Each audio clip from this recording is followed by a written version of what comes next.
तुमसे मिलने के लिए तो मैंने तुम्हें स्वप्न दर्शन दिया था। सपने में हम दोनों मिल लिए थे, इसलिए अब तुम ये नहीं कह सकते कि माँ तुम आई नहीं थी। अब वो तुम्हें याद नहीं है तो अलग बात है, पर मैं आज तुमसे मिलने आई थी और हम दोनों का मिलन हो गया था।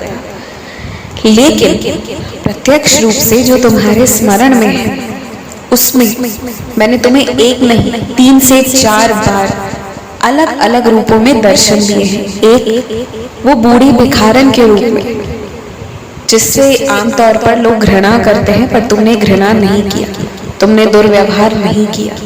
वो मेरे दर्शन थे और तुम्हें सफलता मिली है, तुम्हारे उद्देश्य पूरे हुए।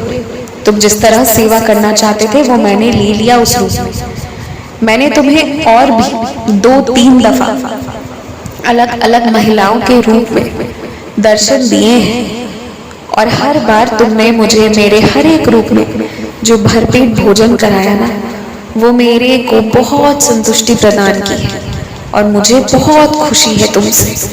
अब मैं अन्नपूर्णा बनकर, मैं महाकाली बनकर, मैं महासरस्वती बनकर, मैं महालक्ष्मी बनकर हर एक चीज जो तुम्हें जीवन में चाहिए, बल, बुद्धि, विद्या, धन, समृद्धि, संपत्ति, सब कुछ प्रदान करने वाली। और तुम जिस माया में हो, ये मेरी वजह से है, ये मेरी बनाई हुई है। तो कभी भी इसके लिए गलत मत सोचो, बस इतना ही करो कि इस माया में रहते हुए भी तुम्हें मेरे एहसास करने हैं, और जो मेरा एहसास करता है वो माया का भी एहसास करेगा, परंतु वो कोई भी रिश्ते के साथ गलत नहीं करेगा, धोखा नहीं देगा। तो बस इतना ही तुम्हें करना है। कुछ दिनों के लिए मौन धारण कर लो।